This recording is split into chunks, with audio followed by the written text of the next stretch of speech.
Hello everyone, welcome back to my YouTube channel. तो आज के इस लेक्चर में हम एक और आर्टिकल के बारे में बात करेंगे जो आर्टिकल द हिंदू में पब्लिश हुआ था।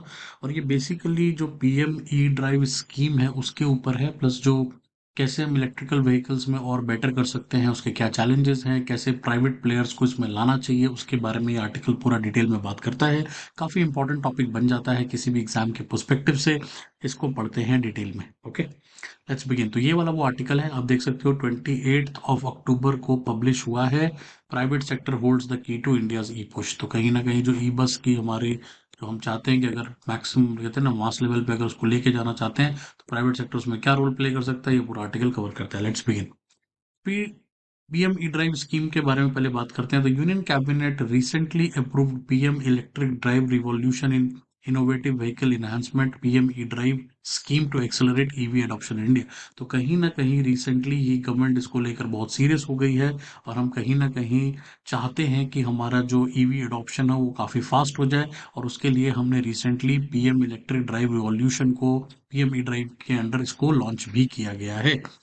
अब अगर हम बात करें कि ये स्कीम है क्या, तो इस स्कीम में ऑलमोस्ट लाइक 4,391 करोड़ रुपीस डाले गए हैं for subsidies and for demand incentives, particular for procurement of 14,028 electrical buses across 9 cities. तो बेसिकली इसमें हम ऑलमोस्ट 14,000 के आसपास इलेक्ट्रिक व्हीकल्स को लाना चाह रहे हैं, इलेक्ट्रिक बसेस को लाना चाह रहे हैं, जिससे हमारा पब्लिक ट्रांसपोर्ट और बूस्ट हो जाए। 9 सिटीज में इसको लाया जाएगा और उसके लिए जो बजट असाइन किया गया है वो 4,391 करोड़ के आसपास किया गया है। पब्लिक वर्सेस प्राइवेट सेक्टर की बात करें तो electric bus deployment in India has mainly been driven by the public sector funding. अब अभी तक इंडिया में जितना भी इलेक्ट्रिक बस का एडॉप्शन जो भी हुआ है वो सब ड्रिवन बाय पब्लिक सेक्टर ही रहा है। पब्लिक सेक्टर ने ही फंडिंग की है उसको।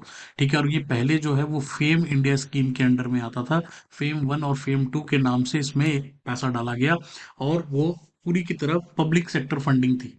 ठीक है, while public sector buses made only 7% of the 24 lakhs registered बस इन इंडिया।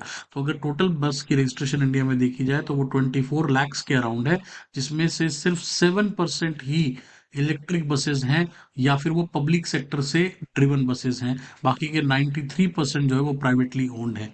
और इसके बावजूद भी, ये सारा डाटा देखने के बावजूद भी, प्राइवेट प्लेयर्स को, प्राइवेट ऑपरेटर को सब्सिडी फ्रेमवर्क में नहीं रखा गया था जब फेम 1 फेम 2 आया था, राइट। और इसी वजह से ईवी की स्केलिंग अब तक इतनी फास्ट नहीं हो पाई है। अब इसमें क्या क्या चैलेंजेस हैं प्राइवेट प्लेयर्स के लिए। अब एक बात तो क्लियर है कि प्राइवेट प्लेयर्स के आने पर ही इसको एक बूस्ट मिलेगा, लेकिन चैलेंजेस उनके लिए क्या है। तो सबसे पहला चैलेंजेस है ऑब्वियसली लिमिटेड फाइनेंसिंग ऑप्शंस। कि कहीं ना कहीं इसमें जो बैटरी वाली बसेस होती हैं, इसकी जो कॉस्ट होती है वो हायर अपफ्रंट कॉस्ट होती है। और इसी वजह से जो बैटरी की लाइफ की भी सर्टेनिटी नहीं होती, जिससे कि इसका रिस्क बहुत बढ़ जाता है और इसी वजह से प्राइवेट ऑपरेटर इसमें नहीं आना चाहते। दूसरा बड़ा इशू है that is high rate interest on loan cost. Obviously अगर इनको लोन मिलता भी है तो हायर रेट ऑफ इंटरेस्ट पे मिलता है, जिससे कि जो फाइनेंशियल वाइबिलिटी है इलेक्ट्रिक बसेस की वो इतनी ज़्यादा नज़र नहीं आती। इसमें ऐसा लगता है कि इसमें भाई ये एक लोअर रिटर्न देने वाला काम है, इसी वजह से प्राइवेट प्लेयर इसमें इतना ज़्यादा इन्वेस्ट करने में इंटरेस्टेड नहीं है। प्लस गवर्नमेंट ने भी इनिशियली फेम 1 फेम 2 के अंडर इनको सब्सिडी प्रोवाइड ही नहीं की, तो ऑब्वियसली ये क्यों ही आएंगे इसको लेकर। Lack of financing and support kept private bus operators electric fleet small, but despite of the ridership demand। अब कहीं ना कहीं डिमांड तो है, ऐसा नहीं है कि डिमांड नहीं है।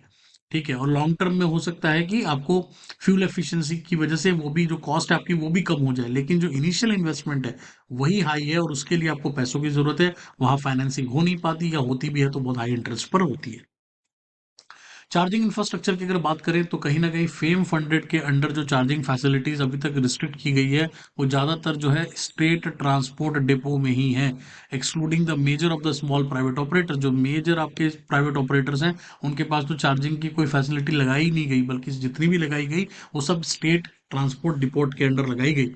For operators of small fleets 90% of fewer than 5 buses. अब ऑब्वियसली आप देखोगे उन कि ओवरऑल जो इंफ्रास्ट्रक्चर कॉस्ट है इन चार्जिंग स्टेशन का वो भी काफ़ी इनप्रैक्टिकल नज़र आता है due to space requirement. 70 to 120 square meters की रिक्वायरमेंट है। हाई लैंड लीज रेट्स है, जगह कम चाहिए लेकिन लीड लैंड का जो लीज रेट है वो बहुत हाई है। तो उसमें चार्जिंग स्टेशंस लगाने के लिए भी प्राइवेट प्लेयर्स इसमें उतरना नहीं चाहते कहीं ना कहीं, और उतनी बसेस ही नहीं है। अब ये देखो ना, 7% तो प्राइवेटली पब्लिक ओन्ड है, उसमें पता नहीं उससे भी कम इलेक्ट्रिक बसेस होंगी। तो इतने कम जब बसेस हैं तो मैं क्यों अपना पैसा चार्जिंग स्टेशन में डालूंगा। Issue such as power interruption, grid capacity, lack of inter upstream infrastructure, ये सब कुछ इसको चार्जिंग इंफ्रास्ट्रक्चर को इफेक्ट कर रहे हैं। तो ऑब्वियसली पावर डिसरप्शन भी बहुत रहती है, बसेस भी बहुत कम है, ओवरऑल कैपेसिटी कम है, इंफ्रास्ट्रक्चर पे इतना सपोर्ट नहीं है, तो obviously private players charging station लगाने में भी इंटरेस्टेड नहीं है। पोटेंशियल सॉल्यूशन क्या हो सकता है? तो पहला तो फाइनेंशियल सपोर्ट, कि भाई आप इंटरेस्ट में सब्सिडी प्रोवाइड करो, लोन टेन्योर में थोड़ा सा एक्सटेंड करो, क्रेडिट गारंटी दो कहीं ना कहीं कुछ हद तक, कुछ गवर्नमेंट फाइनेंशियल इंस्टीट्यूशंस के थ्रू इनको बैकअप मिलना चाहिए। तो उस सिचुएशन में प्राइवेट ऑपरेटर्स कहीं ना कहीं इंटरेस्टेड होगा, या पीपीपी मॉडल में भी लोग इंटरेस्टेड हो सकते हैं। अगर हम शेयर्ड चार्जिंग इंफ्रास्ट्रक्चर की बात करें, जो मैं अभी पीपीपी मॉडल की बात कर रहा था, कि ऑब्वियसली गवर्नमेंट और प्राइवेट लोग मिल करके चार्जिंग स्टेशंस लगा सकते हैं डिफरेंट सिटीज में जहां पर कि ट्रैफिक काफी ज्यादा है। स्टेट गवर्नमेंट उसमें अपना कंट्रीब्यूशन दे सकती है थ्रू पीएमई ड्राइव, और प्राइवेट ऑपरेटर को भी उससे फायदा होगा, उसकी कॉस्ट कम हो जाएगी, और प्लस ओवरऑल जो टेस्टिंग ऑफ मॉडल भी कहीं ना कहीं हो जाएगा। State should consider the additional physical incentive, plus state अपनी साइड से भी कहते हैं ना कि डीबॉट को design, build, operate and transfer tenders को कहीं ना कहीं और ला सकता है, और उससे प्राइवेट सेक्टर इन्वेस्टमेंट को ले सकता है। इनोवेटिव बिजनेस मॉडल्स की रिक्वायरमेंट होगी, तो सबसे पहले हम यहाँ पे एक बास मॉडल की बात करेंगे। तो बास मॉडल क्या है? Battery as a service. इसके ऊपर अभी रिसेंटली मैंने एक आर्टिकल पढ़ाया था कि इंडिया एक अपनी स्वैपिंग मॉडल, स्वैपिंग के ऊपर गाइडलाइंस लेकर आ रहा है, ये उसी से रिलेटेड है। तो कहीं ना कहीं आप क्या कर सकते हो कि व्हीकल जो खरीद रहा है और बैटरी को साथ में लेता है, राइट, तो बैटरी काफी एक्सपेंसिव हो जाता है। अगर हम बैटरी को लीज पे दे पाते हैं, कि बैटरी को हम लीज पे देंगे और वो आपकी कॉस्ट में इंक्लूडेड नहीं होगा, तो जो अपफ्रंट कॉस्ट होगा वो काफी कम हो जाएगा। उसके एग्जाम्पल भी है चाइना और केनिया, जहां पर कि बास मॉडल को यूज किया गया है, बैटरी स्वैपिंग मॉडल्स को यूज किया गया है, उसकी गाइडलाइंस बनाई गई हैं, और वो काफी सक्सेसफुल रहा है। तो कहीं ना कहीं इंडिया भी उसी तरफ बढ़ रहा है। अभी रिसेंट वाली जो एक आर्टिकल मैंने कवर किया था, उसमें यही चीज के बारे में बात किया था। मैं उसका लिंक डिस्क्रिप्शन में डाल दूंगा, ठीक है। Platforms are like Macquarie, Vertilo in India also provide solution of battery leasing, which could make EV investment more feasible to private। अब यहाँ पर एक और ऑप्शन हमारे पास क्या है, कि आप लीजिंग पर भी बैटरीज को ले सकते हो। कुछ सालों के लिए वो आपके पास रहेगा, उसके बाद जब आप चाहो उसको रिटर्न कर दो साल 2 साल के बाद, और फिर नई बैटरी इशू करा दो, और जो आपकी जो डिप्रिसिएशन होगी उस हिसाब से उसको पे कर दो। तो ये भी एक पॉसिबिलिटी है जो किया जा सकता है। तो ये कुछ तरीके हैं जिसके थ्रू आप कहीं ना कहीं अपना बिजनेस मॉडल सही कर सकते हो, और उसका फायदा हमें मिल जाएगा। प्राइवेट इन्वेस्टमेंट को कहीं ना कहीं हमें इसमें बढ़ाना पड़ेगा। हमें अगर अपना national target of 8 lakh diesel buses हम लाना चाहते हैं बाय 2030, तो ये तभी पॉसिबल हो पाएगा अगर हम सही तरह से ईवी प्राइवेट बसेस को मौका दें, प्राइवेट ऑपरेटर्स को मौका दें इसमें इन्वेस्ट करने का।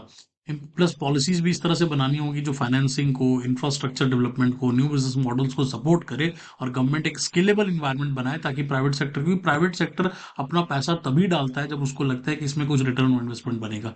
तो और वो हमें क्लाइमेट गोल्स में भी हमारे हेल्प करेगा। So thanks for watching. I hope कि ये पूरा आर्टिकल आपको क्लियर हो गया हो। काफी इंटरेस्टिंग आर्टिकल था, मजेदार आर्टिकल था। और आप इसका पीडीएफ मैं मेरे टेलीग्राम चैनल पर डालूंगा, वहां से आप डाउनलोड कर सकते हो।